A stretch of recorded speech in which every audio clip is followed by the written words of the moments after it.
I'm Luca Giliberti, contributing writer at Gold Derby, and I'm joined today by Billy Crudup, who plays Cory Ellison on The Morning Show. And Billy, I read that one of your initial reactions to reading some of the first scripts for season 3 was that there was too much Cory. So to start things off here today, can you talk a little bit about what you meant by that? Well, I suppose there's several thoughts behind that kind of absurd thing that I would say. Which invariably my colleagues and representation will kill me for. But the story itself is about an examination of the patriarchy and how industries across the spectrum are affected in small ways and in macro ways. And so the redistribution of power or the destabilization of the inherited patriarchy seemed to me to be one of the targets of the show. How does that go about happening? What are the kinds of interesting and dramatic features that go along with that kind of exploration? And to that end, it seemed to me the most likely protagonists would be people who didn't occupy the demographic scale and scope of the sorts of figures that we were examining as tacitly inheriting power. That's one reason. The other reason that comes to mind is that this particular character works best, or in my opinion, had worked best, with a level of inscrutability that made not just the characters on the show uncomfortable and destabilized with the sort of what seemed like capricious decisions he would make on a grand scale with a joyful levity, but it also kept the audience guessing about what sort of conventional figure he was in this storytelling. So to that end, I thought I could be most successful at both if he comes and goes intermittently and without a level of predictability that allows the audience and the characters to know too much about him. That's really fascinating. But I think, you know what? I think most viewers are very happy that we got to see more of Cory in so many different ways this season. And I want to get into some of the reasons we get to see more of him. And one of them is really his dynamic with, Paul Marks, played by John Hamm. And what I really love about this dynamic is that, Cory's usually the most powerful person in whatever room he's in, or at least very often. He's the savviest person. He's the most forward thinking, definitely the most cutthroat. But I would say Paul is definitely a level above him in most of those regards. So what do you think it's like for Cory to, go up against someone who's even more powerful than him? Does that make him feel like insecure a bit? Or is that maybe something that exhilarates him and keeps him on his toes a bit?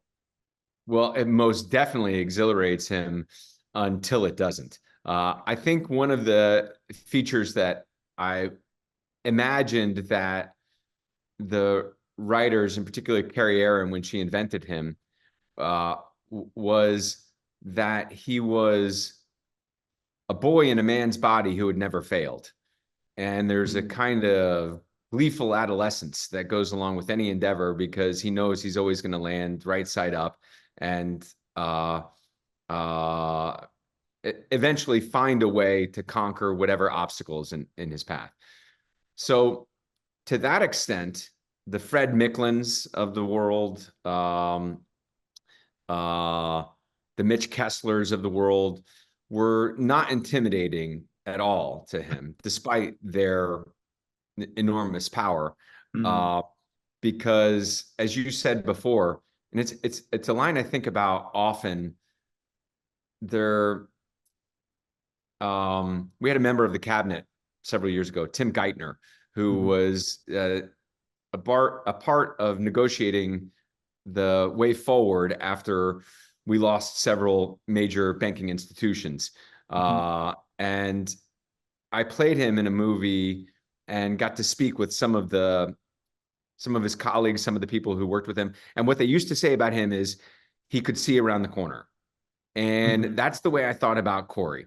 There is no hall that he's walking down that he's not, his mind isn't analytically and predictively considering what potential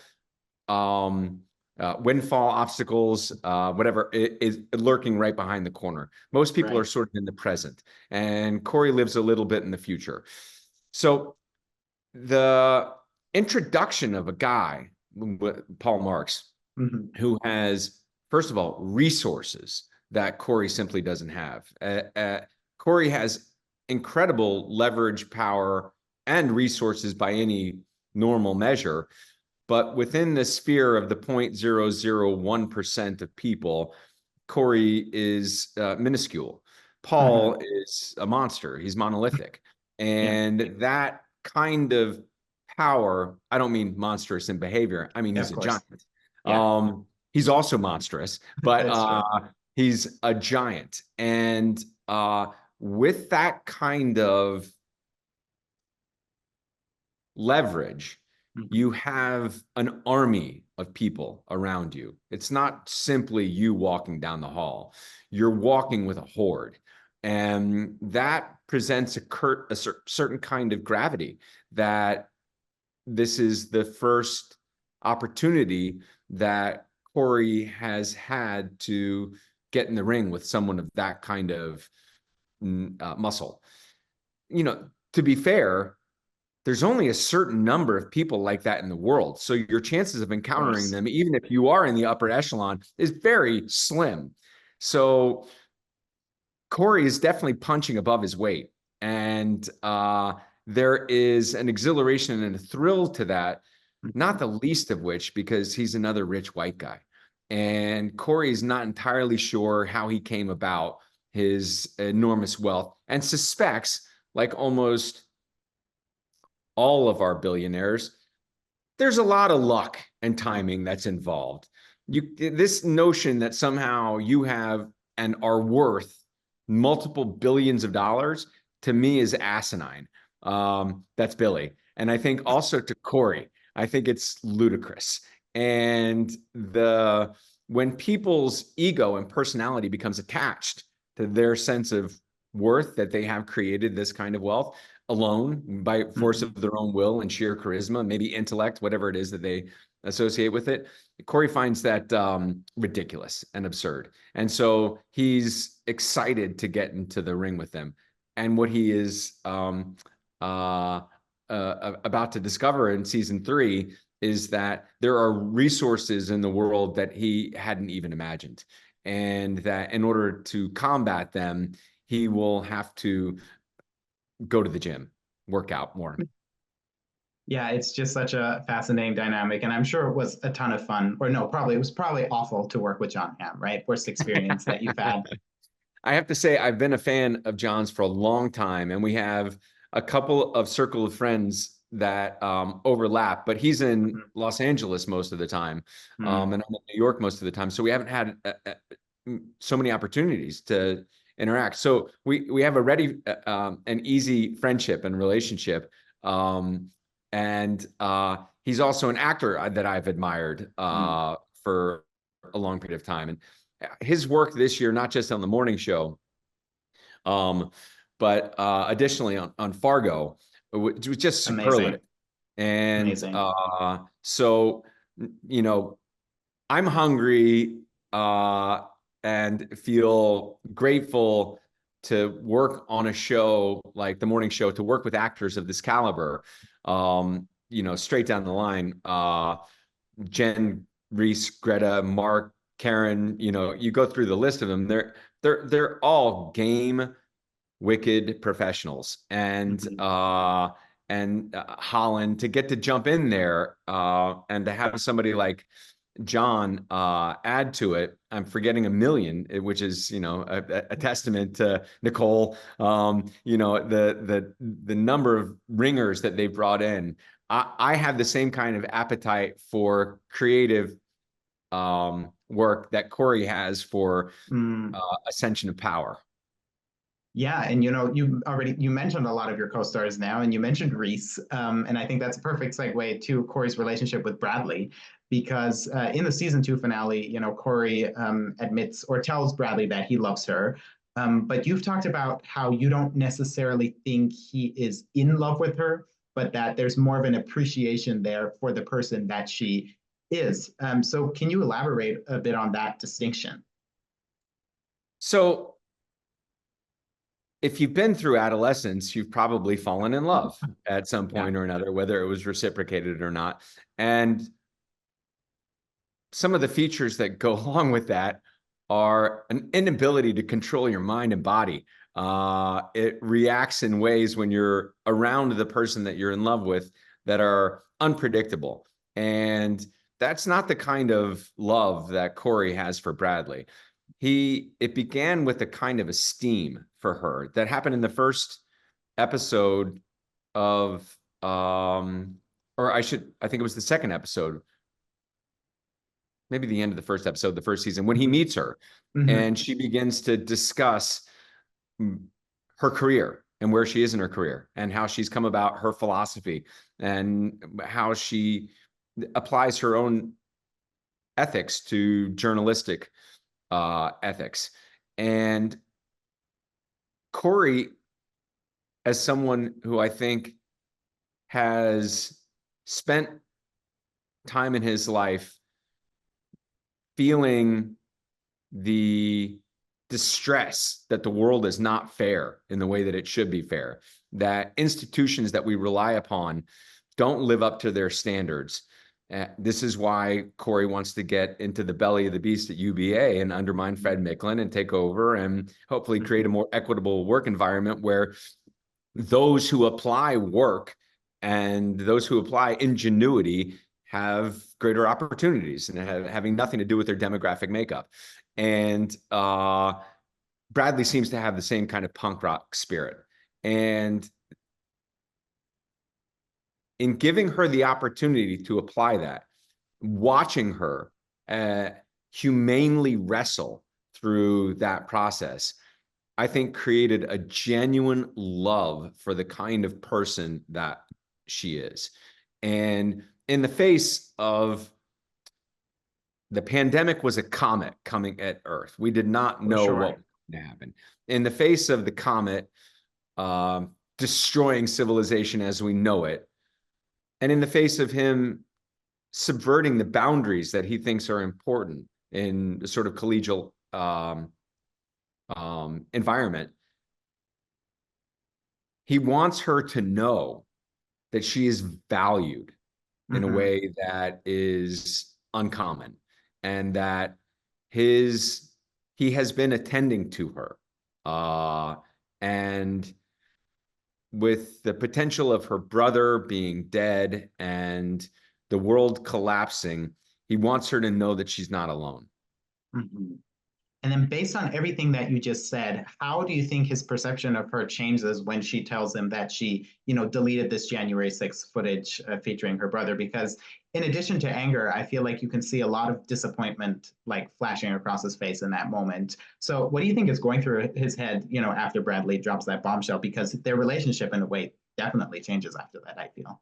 I think what's going on in his head is the fragility of human beings Mm-hmm. and how he wishes, like he wishes his mother had the ability to contain her own capacity to be cruel, Mm-hmm. um, that people are endlessly flawed, and that this person that he held on a pedestal because of the uncommon features of her personality and characteristics and her makeup, Mm-hmm. um, still has the potential to fail in an uncommon way.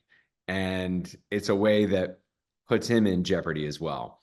And moreover, all the work that he's done to supplant the power hierarchy at UBA, all the work that he's done to promote Bradley as an agent for the future has the potential in one thoughtless moment to be undermined forever. Yeah, absolutely. And then we see how that, I'd be very interested to see where that dynamic goes in season 4, to see where each Me of those, too. where each of those characters go. But you also mentioned Cory's mother. We get to see very nice scenes with her this season, played by Lindsay Duncan.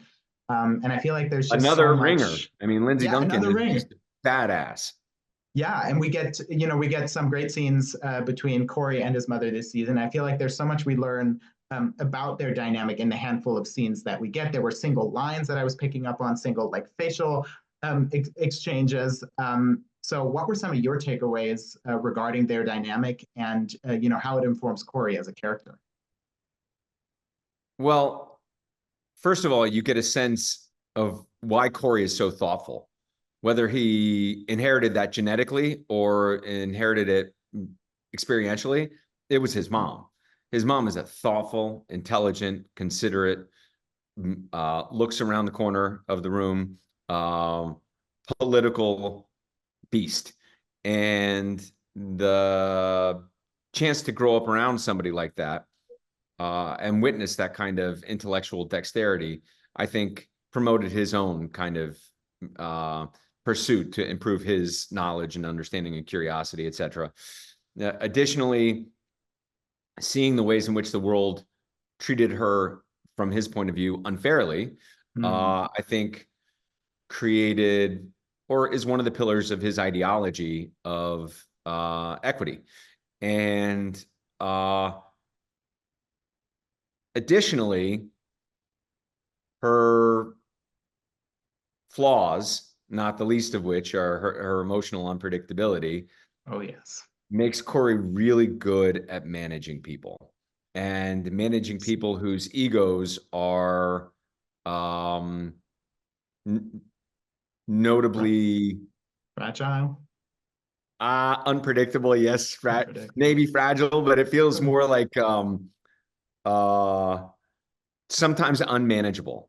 And Jen's character is a perfect example of that kind of um, ego that Cory, despite their contention,